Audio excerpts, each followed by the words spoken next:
18 मार्च को जालंधर से फरार, 23 अप्रैल को मोगा से गिरफ्तार। 36 दिन तक भेष बदल बदल कर पूरे हिंदुस्तान में लुका छिपी के बाद अमृतपाल को आखिरकार समझ में आ गया कि हिंदुस्तान से अलग खालिस्तान का ख्वाब मुमकिन नहीं। इस देश में सिख हिंदू भाईचारे को तोड़ना संभव नहीं। तभी तो न गोली चली, न बम बंदूक, न ही किसी तरह का उपद्रव हुआ, न ही कोई हिंसा, आगजनी या दंगा। अमृतपाल की गिरफ्तारी के साथ ही पाकिस्तान और उसकी बदनाम खुफिया एजेंसी का पूरा प्लान धराशायी हो गया।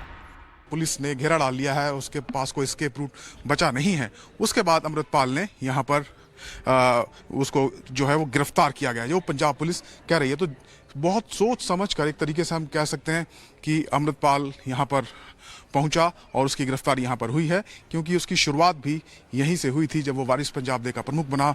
उसके बाद खालसा विहीर शुरू करी, पंथ का प्रचार शुरू किया और तमाम जो अपनी मुहिम है उसकी यहीं से शुरुआत हुई थी। और इसी रोडे गांव में, इसी गुरुद्वारा साहब में अब उसकी जो शुरुआत हुई थी, जो अभियान शुरू हुआ था, वो आज खत्म भी हुआ है। आईएसआई ने अमृतपाल को दूसरा भिंडरावाला बनाकर बिल्कुल उसी लुक में भारत भेजा था। मकसद था नफरत की आग लगाकर हिंदू सिखों में बंटवारा कराना। मगर पाकिस्तान का यह पूरा प्लान फेल हो गया। सिखों ने ही अमृतपाल को नकार दिया, उसे कहीं से कोई मदद नहीं मिल पाई। अमृतपाल को सबसे ज्यादा उम्मीदें सिखों की सर्वोच्च संस्था कहे जाने वाले अकाल तख्त और सिखों की मिनी संसद कही जाने वाली शिरोमणि गुरुद्वारा प्रबंधक कमेटी यानी SGPC से थी। लेकिन किसी से भी अमृतपाल को समर्थन नहीं मिल पाया। वो अलग थलग पड़ गया। गिरफ्तारी के अलावा उसके पास कोई चारा ना रहा।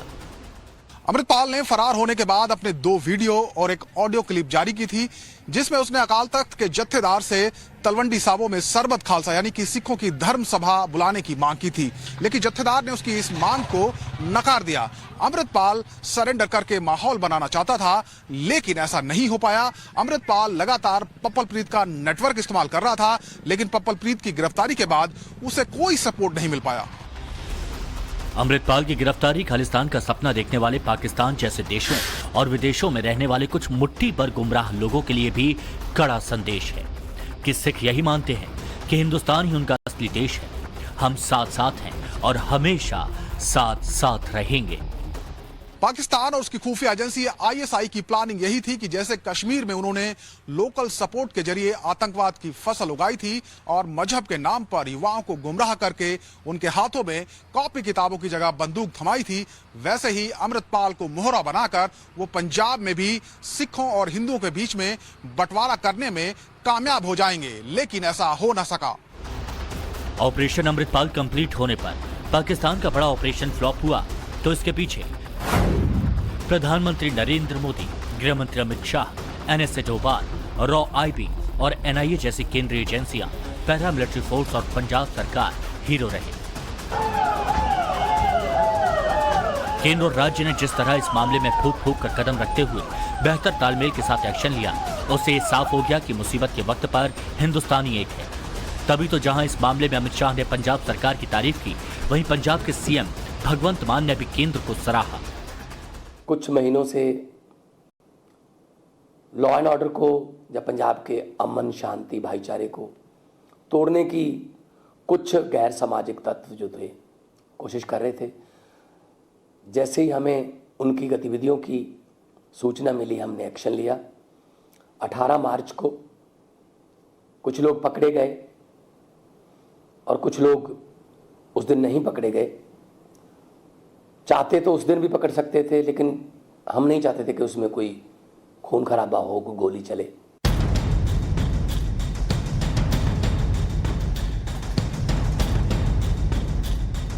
पुलिस को अमृतपाल की तलाश बीते 35 दिनों से थी, लेकिन ऑपरेशन खालिस्तान के जरिए पाकिस्तान साजिश करीब 7 महीने से पहले रच रहा था। आपको याद होगा कि किसान आंदोलन के दौरान प्रदर्शन की आड़ में लाल किले से भी खालिस्तान का संदेश देने की कोशिश की गई थी। तभी से मोदी सरकार और केंद्रीय एजेंसियां इस मामले में फूंक फूंक कर कदम रख रही थी।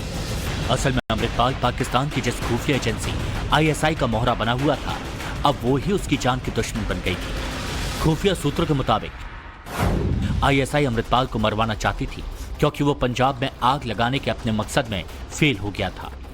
आईएसआई जानती थी कि मरा हुआ अमृतपाल पूरे पंजाब में आग लगा सकता है, लेकिन हिंदुस्तान की चौकन्नी एजेंसियों ने अमृतपाल को साइलेंट ऑपरेशन में गिरफ्तार करके दिखा दिया कि सरहद पार से आकर देश में आग लगाना इतना आसान नहीं जितना वो सोचते हैं। भगौड़ा कितनी देर तक भाग सकता है? कानून के हाथ लंबे होते हैं और दहशत फैलाने वाले और भय फैलाने वालों पर कड़ी कार्रवाई होनी ही चाहिए। पाकिस्तान ऑपरेशन खालिस्तान में सालों से जुटा है, लेकिन वो ये भूल जाता है कि हिंदुस्तान वो मुल्क है जहां सिखों और हिंदुओं के बीच दरार पैदा करना असंभव सी बात है। ये वो देश है जहां प्रधानमंत्री सिर पर बड़े अदब से सिखों की पगड़ी को धारण करते हैं, गुरुद्वारे में जाकर शीश नवाते हैं। तो अफगानिस्तान जैसे देश में तालिबानी तांडव के बाद सिखों और हिंदुओं के साथ ही पवित्र गुरु ग्रंथ साहिब की प्रतियों को भी सम्मान के साथ न सिर्फ लाया जाता है, बल्कि केंद्रीय मंत्री नंगे पांव इन प्रतियों को रिसीव करते हैं। सतनाम श्री वाहिगुरु, सतनाम श्री वाहिगुरु।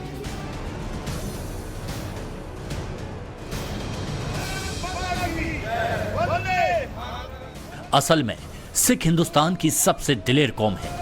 ये हिंदुस्तान के वो वीर हैं जो आज नहीं बल्कि सदियों से राष्ट्र रक्षा, धर्म रक्षा के अपने प्रण के साथ प्राणपण से जुटे हैं, जिनकी रगों में महान गुरुओं की शिक्षा बहती है। ये देश कोई 47 में पैदा नहीं हुआ है जी। हमारे गुरु महाराजों ने कितनी तपस्या की है इमरजेंसी में।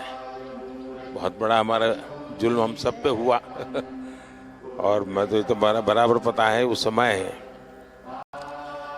पंजाब में जो सत्याग्रह हुआ था इमरजेंसी के खिलाफ, तो बड़ा अद्भुत था जी। अब मैं उस समय अंडरग्राउंड रहता था, तो अंडरग्राउंड रहना है तो कुछ कपड़े वपड़े बदलने पड़ते थे, तो मैं सीखे के कपड़ों में ही रहता जी मैं पगड़ी पहनता था लेकिन अमृतपाल जैसे मुट्ठी भर लोग भी हैं जो दुश्मन देश के इशारे पर खूब साजिश करते हैं।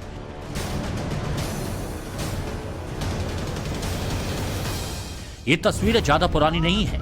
देखिए ब्रिटेन में कैसे एक पूरा प्रोपेगेंडा रचा गया था देश के भीतर और बाहर सिखों को बदनाम करने का, हिंदुस्तान के खिलाफ आवाज बुलंद करके।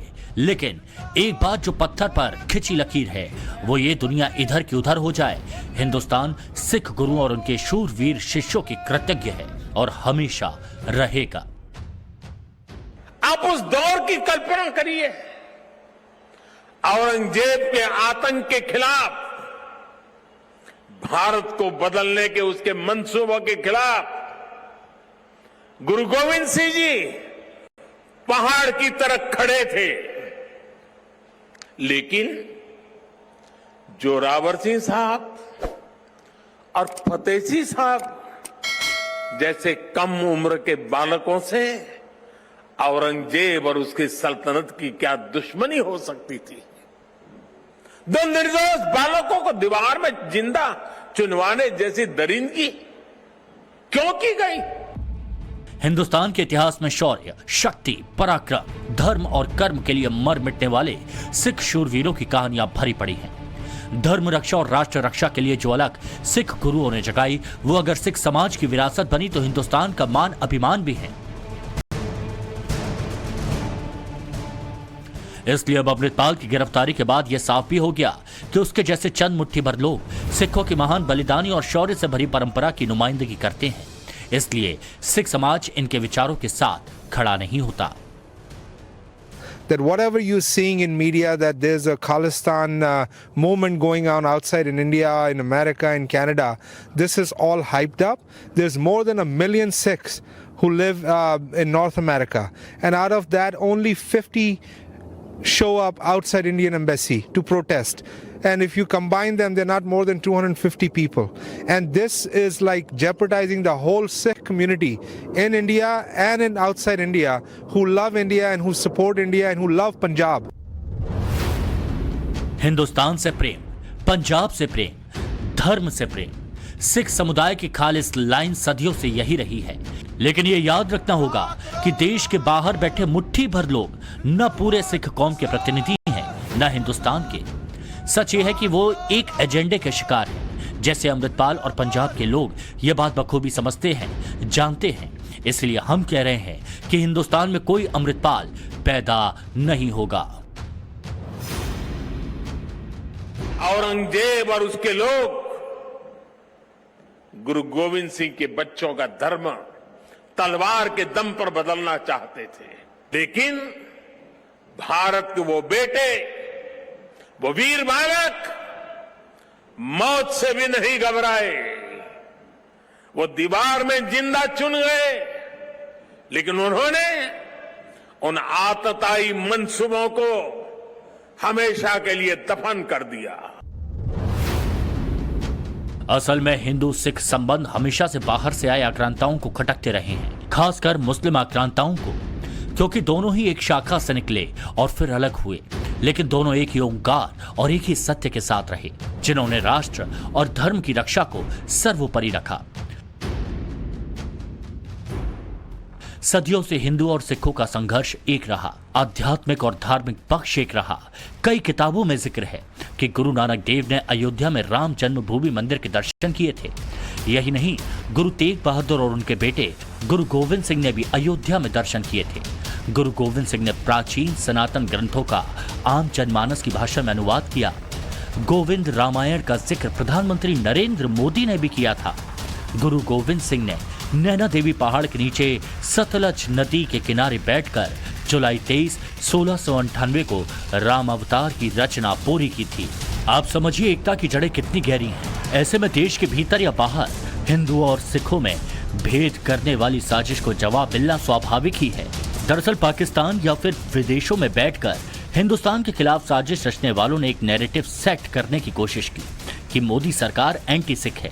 लेकिन सच ये है कि चाहे सिख धर्म के प्रति पीएम मोदी का चुनाव रहा हो या फिर सिख समाज को लेकर उठाए गए अहम कदम, ये सभी दीगर रहे हैं। फिर चाहे 26 दिसंबर को गुरु गोविंद सिंह के 4 बेटों की शहादत पर 26 दिसंबर को वीर बाल दिवस के रूप में बनाने का फैसला हो, अफगान में संकट का सामना कर रहे सिखों के लिए भारत के दरवाजे खोलना हो, करतारपुर साहिब कॉरिडोर का उद्घाटन हो, लंगर पर से जीएसटी हटाने का फैसला हो, 1984 के सिख विरोधी दंगे में पीड़ितों को मिला न्याय हो, 1984 दंगे में पीड़ितों को मुआवजे का ऐलान हो, गुरु नानक देव जी का 550वां प्रकाश पर्व हो, या फिर जम्मू कश्मीर में सिखों के अधिकार की रक्षा हो।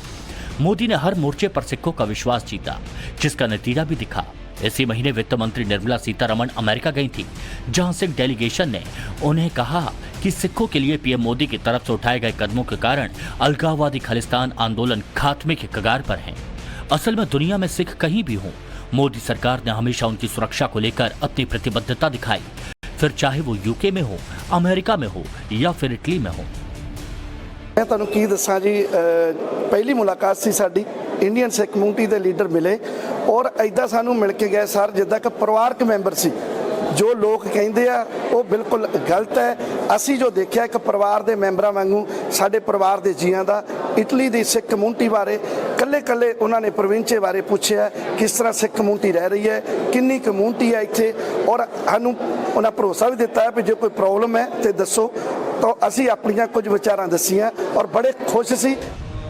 सच ये है कि सिख समुदाय के प्रति मोदी की यही नजदीकी पाकिस्तान जैसे देशों को खटकती है, क्योंकि आजादी के बाद से खालिस्तान के नाम पर हिंदुस्तान को बांटने की साजिश ऐसी तस्वीरें नाकाम कर देती हैं। दरारें खून में पैदा नहीं हो सकती, जो सदियों का सतत चलता सूत्र है वो सियासी पेचों में उलझ नहीं सकती। संस्कृति एक है, रिवाज एक है, रियायतें एक हैं, रवायतें एक हैं, त्योहार एक है, एक रंग है, एक सत्य है, एक है ओंकार। हिंदुस्तान का यही खालिस राष्ट्रवाद है। इसीलिए हम कह रहे हैं, हिंदुस्तान में अमृतपाल पैदा नहीं हो सकता। चंडीगढ़ से मनोज कुमार के साथ bureau report, times now of Bharat.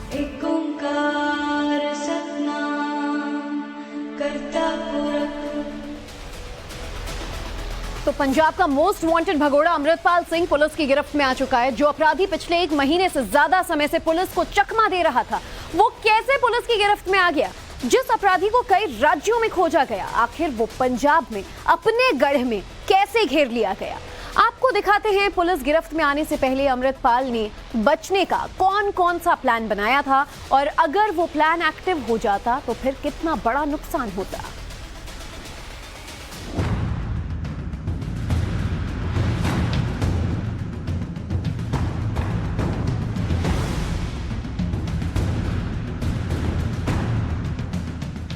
आगे आगे अमृतपाल, पीछे पीछे पुलिस।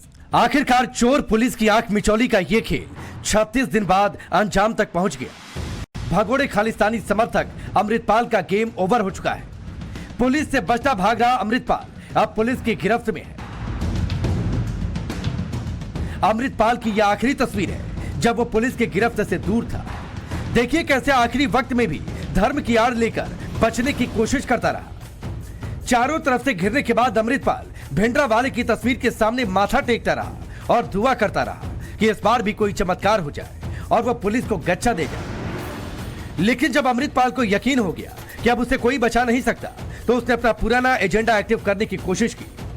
उसने अपने कपड़े बदले और गुरुद्वारे में प्रवचन देना शुरू कर दिया। अमृतपाल को जब यकीन हो गया कि उसका कोई पैंतरा नहीं चलेगा तो उसने गुरुद्वारे के ग्रंथी से क्या कहा, आप खुद सुनिए। तो मैं उन्होंने खैर गुरुद्वारे तो पहला मिल के सारी गलबात भी की। उन्होंने दसिया, उन्होंने खुद ही कहता कि मैं गुरुद्वारा साहब मत्था टेकन तो बाद संगत को संबोधन करूँगा। वो मैं खुद ही अपने हालात दस दूँगा कि मैं गिरफ्तारी अपनी मर्जी ना दे रहा। हुण तक गिरफ्तारी ना देने दे विच की कारण सी, ये मैं खुद ही दस दांगा। पंजाब पुलिस और सुरक्षा एजेंसियों ने इस बार कोई गलती नहीं की। इंटेलिजेंस की सटीक जानकारी और फुल प्रूफ प्लान बनाकर इस बार ना तो अमृतपाल को भागने दिया गया और ना ही उसकी किसी चाल को कामयाब होने दिया गया। अमृतपाल सिंह को मोगा के रोडे गांव के इसी गुरुद्वारे से गिरफ्तार किया गया। कई घंटों तक चले ड्रामे के बाद गुरुद्वारे में छिपा बैठा अमृतपाल आखिरकार गिरफ्त में आ गया। इनपुट के आधार पर पुलिस ने पहले से ही इस गुरुद्वारे की घेराबंदी कर ली थी और जैसे ही अमृतपाल गुरुद्वारे से निकला उसे धर दबोचा गया। स्पेशल ऑपरेशनल इनपुट्स हमारे पास थे जिसमें पंजाब पुलिस और पंजाब पुलिस के जो इंटेलिजेंस विंग है उनके पास थे कि अमृतपाल सिंह रोडे विलेज में प्रेजेंट है। सुबह एक ऑपरेशन चला के जिसमें पूरे विलेज को प्रॉपर तरीके से पूरे संयम के साथ पेशेंस के साथ कॉर्डन करके और उसके बाद क्योंकि स्पेसिफिक इन्फॉर्मेशन थी कि अमृतपाल सिंह गुरुद्वारा साहब के अंदर है, गुरुद्वारा साहब की जो मर्यादा है वो सबसे सुप्रीम है, तो उसको मेंटेन करते हुए एक मैसेज उसके पास चला गया, कन्वे हो गया, उसको पता चल गया कि अब वो सारी तरफ से गिर चुका है और उसके पास एस्केप करने का कोई रूट नहीं है। तो इसमें पंजाब पुलिस का जो अमृतसर रूरल पुलिस है और इंटेलिजेंस के जो हमारे ऑफिसर्स हैं उनके कोऑर्डिनेशन से सुबह उसको रोडे विलेज से गिरफ्तार किया गया है। आपको बताते हैं कि आखिर अमृतपाल जब पंजाब में चारों तरफ से घिर गया और उसे भरोसा हो गया कि पंजाब पुलिस उसे कभी भी गिरफ्तार कर सकती है, ऐसे में उसने अपनी गिरफ्तारी के लिए रोडे गांव को ही क्यों चुना। दरअसल रोडे गांव से अमृतपाल का पुराना कनेक्शन है। आपको जानकर हैरानी होगी कि ये वही रोडे गांव है जहां जरनैल सिंह भिंडरावाले का जन्म हुआ था। यही नहीं, पिछले साल 29 सितंबर को इसी गांव में अमृतपाल सिंह की वारिस पंजाब दे के प्रमुख के तौर पर दस्तारबंदी यानी ताजपोशी की रस्म अदायगी भी हुई थी। अमृतपाल की आज गिरफ्तारी हुई है। एग्जैक्टली जिस लोकेशन पर मैं इस वक्त हूँ यहीं से अमृतपाल को पंजाब पुलिस ने गिरफ्तार किया है। ये मुख्य द्वार है गुरुद्वारा साहब का, रोडे गांव का, और आप देखिए ये गुरुद्वारा साहब है और इसी के अंदर अमृतपाल सुबह मौजूद था जिस वक्त पुलिस ने यहाँ घेराबंदी की और उसके बाद अमृतपाल को गिरफ्तार किया गया है। इसी गुरुद्वारे में आखिर अमृतपाल क्यों गिरफ्तार हुआ, इसके पीछे भी कई कहानियां हैं। दरअसल इसी गुरुद्वारे में पिछले साल सितंबर में जो अमृतपाल है वो वारिस पंजाब दे का प्रमुख बना था, उसकी दस्तारबंदी इसी गांव में हुई थी और इसी गुरुद्वारा साहब में हुई थी। और ये रोडे गांव, ये जरनैल सिंह भिंडरावाले का गांव है जिसे जाना जाता है ऑपरेशन ब्लू स्टार, जिसके चलते किया गया, तमाम चीज़ें की गई। ये उसी का गांव और इसके अंदर जरनैल सिंह भिंडरावाले की एक बड़ी सी तस्वीर भी लगी हुई है और एक वीडियो भी बाकायदा बाहर आया था जिसमें अमृतपाल बाकायदा सर झुकाता हुआ नज़र आ रहा था। जो जनरल सिंह भिंडरावाले की फ़ोटो है उसके सामने, तो आप देखिए, ये मैं दिखाना चाहूँगा तस्वीरें आपको किस तरीके से, काफ़ी बड़ा ये गुरुद्वारा है और यहाँ पर किस तरीके से 29 सितंबर 2022 को रोडे गांव में जो दस्तारबंदी है अमृतपाल की वो यहीं पर की गई थी। अमृतपाल को भरोसा था कि जब उसकी गिरफ्तारी होगी तो धर्म की आड़ में चलाया जा रहा उसका एजेंडा एक्टिव हो जाएगा। भिंडरावाले के गांव में पकड़े जाने के बाद लोगों की धार्मिक भावनाओं का सहारा और सहानुभूति मिलेगी। लोग प्रदर्शन करेंगे और उसके समर्थन में बवाल जरूर होगा, लेकिन वो भूल गया कि देश का सिख सिर्फ और सिर्फ हिंदुस्तानी है और पूरा पंजाब समझ चुका है कि अमृतपाल विदेशी ताकतों के दम पर पंजाब में एजेंडा चलाने के लिए प्लान किया गया है। यही वजह है जब अमृतपाल की गिरफ्तारी हुई तो एक भी शख्स उसके समर्थन में मौके पर नहीं पहुंचा। गिरफ्तार किए जाने के बाद अमृतपाल के चेहरे पर उसका प्लान फेल होने की मायूसी साफ देखी जा सकती है। 18 मार्च से फरार चल रहे अमृतपाल को एनएसए के तहत गिरफ्तार किया गया है, लेकिन उसकी गिरफ्तारी पंजाब पुलिस के लिए इतनी आसान भी नहीं रही है, क्योंकि पिछले 36 दिनों में 36 बार अमृतपाल पंजाब पुलिस की नाक के नीचे से फरार हो चुका था। उसकी तस्वीरें कई बार सीसीटीवी में कैद हुई।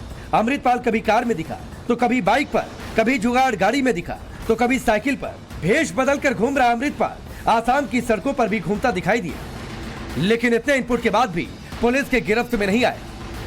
पंजाब पुलिस न सिर्फ राज्य भर में उसकी खाक छानती रही, बल्कि कई राज्यों में सर्च ऑपरेशन चलाया गया। दिल्ली, हरियाणा से लेकर उत्तराखंड और नेपाल तक जाल बिछाया गया, लेकिन हर बार अमृतपाल पुलिस के हाथ से फिसल गया। आखिरकार पुलिस ने मोगा के रोडे गांव में ऐसा जाल बुना जिससे अमृतपाल बच नहीं पाया। तो सोचिए, 36 दिनों बाद पकड़ में आया अमृतपाल सिंह एक एक करके अब सभी राज खोलेगा। सुरक्षा एजेंसियां अमृतपाल से पूछताछ की तैयारियां भी कर चुकी हैं। सवालों की लिस्ट लंबी है, लेकिन अमृतपाल से ये पूछताछ पंजाब में नहीं बल्कि पंजाब से कुल 2700 किलोमीटर दूर यानी कि असम में की जाएगी। आखिर क्यों अमृतपाल को गिरफ्तार करते ही असम ले जाया गया? डिब्रूगढ़ की जेल को ही अमृतपाल के लिए क्यों चुना गया? और डिब्रूगढ़ के इस हाई सिक्योरिटी जेल में अमृतपाल का क्या कनेक्शन है? देखिए हमारी रिपोर्ट।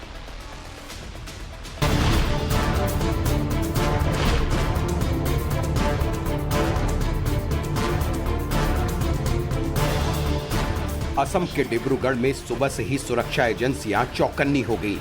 जेल के अधिकारी दौड़ लगाते दिखे। एक बार फिर पूरे जेल की सुरक्षा व्यवस्था को सिरे से जांचा गया। कई लेयर वाली सिक्योरिटी की समीक्षा की गई, क्योंकि यहां एक नया मेहमान आने वाला था, जिसका नाम था अमृतपाल सिंह। अमृतपाल सिंह की गिरफ्तारी के बाद उसे मोगा से भटिंडा लाया गया, जहां स्पेशल विमान पहले से ही तैयार था, जिसमें अमृतपाल को डिब्रूगढ़ ले जाया गया। अब सवाल यह है कि जब अमृतपाल को पंजाब में गिरफ्तार किया गया तो उसे डिब्रूगढ़ क्यों ले जाया गया? शुरुआत में बताया गया कि अमृतपाल को ट्रांजिट रिमांड पर पंजाब पुलिस असम ले जा रही है, लेकिन असल वजह यही है, ऐसा नहीं है। अमृतपाल को असम ले जाने के पीछे कई वजहें हैं। आखिरकार क्यों अमृतपाल सिंह और उसके सहयोगियों को आसाम के डिब्रूगढ़ सेंट्रल जेल में शिफ्ट किया गया है? दरअसल सुरक्षा एजेंसियों को अमृतपाल सिंह को लेकर ये इनपुट मिले थे कि अगर अमृतपाल सिंह को पंजाब के किसी जेल में रखा जाता है तो जेल ब्रेक से लेकर उसके सहयोगियों द्वारा पंजाब का माहौल खराब किया जा सकता है। इतना ही नहीं, पंजाब की जेलों में जिस तरह से अक्सर गैंगवार की खबरें सामने आती हैं, ऐसे में अमृतपाल सिंह की सुरक्षा भी एक बड़ी चुनौती थी। लिहाजा पंजाब से करीब 2700 किलोमीटर दूर आसाम के डिब्रूगढ़ जेल में अमृतपाल सिंह और उसके सहयोगियों को रखा गया है। अगर अमृतपाल को पंजाब के किसी जेल में रखा जाता तो अमृतपाल धार्मिक भावनाएं भड़काने की कोशिश कर सकता था। पंजाब में रहकर वो अपने खालिस्तानी एजेंडे के तहत अपने उस प्लान को एक्टिव करने की भी कोशिश करता, जिसके लिए उसे दुबई से पंजाब में प्लांट किया गया था। यही नहीं, बताया जा रहा है कि राष्ट्रीय सुरक्षा एजेंसियों ने पंजाब पुलिस को जेल ब्रेक का इनपुट भी दिया था, यानी अमृत